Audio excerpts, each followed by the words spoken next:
Hi, I'm Sean, and today I went into my school's lunchroom and we played some tug of war.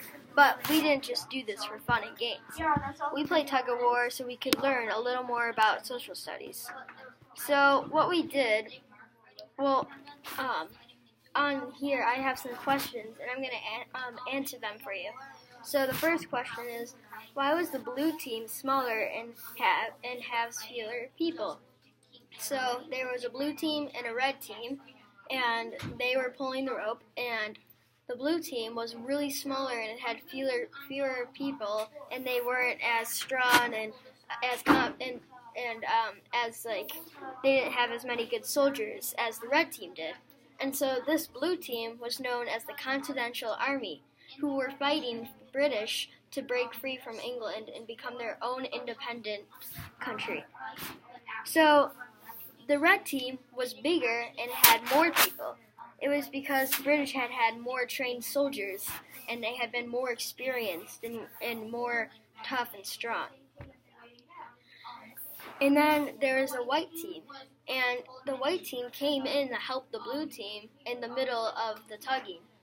The white team represented Spain and France, the Continental Army's allies.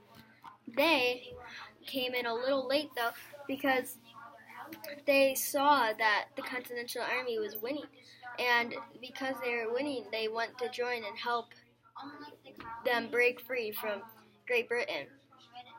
Now, also, why was the blue team offered a prize if they won, but not the red team? Well, the British had the Continental Army, who were known as the colonists, controlled by the British. So the Continental Army wanted to break free from British.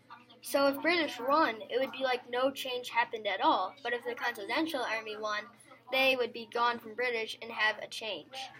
So why was one person pulled aside and told they wouldn't receive a prize?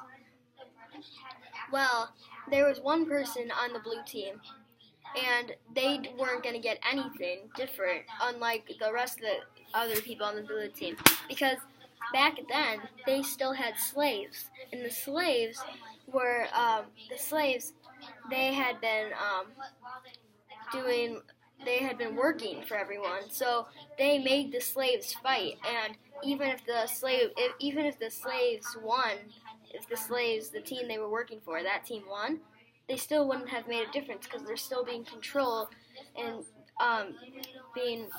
they're having to work for people and being slaves. Yeah. So why was the white team told to cheer for the blue team? Well, the Continental Army did not just fight the British. They all of a sudden got allies during the war. In the war, Spain and France joined the Continental Army and helped fight the British. So when these group of kids when we were put into teams for the tug of war, the group of kids had to come to help the blue team because that's the Continental Army, and that's what happened in history. So our half of the red team had to start really far away because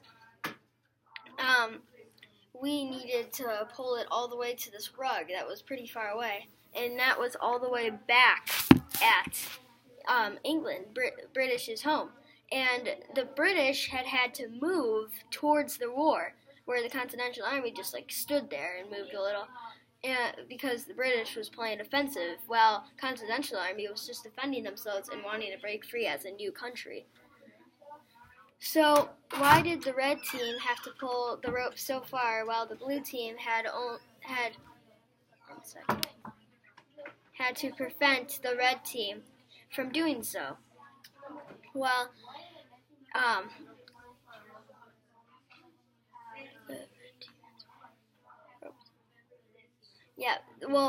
the British had to regain the Continental Army as their colonists. So they had to while the blue team was only pulling the rope to get the British away from home, British needed to succeed to win the battle by getting all the colonists under control and saying that they couldn't break free. In your opinion, was this a good way to learn about the big ideas in in the Revolutionary War? Why or why not? I thought this was a great way to learn about the Revolutionary War because everything fit perfectly and how one team could help the other team, and that meant that the British were going to have to get pulled and lose. And it's a great way to represent this metaphor as a kind of as to teach kids and other people. It really helped, and even I learned some new things. I thought it would help me if I had to talk a lot about it right after. So thank you for watching.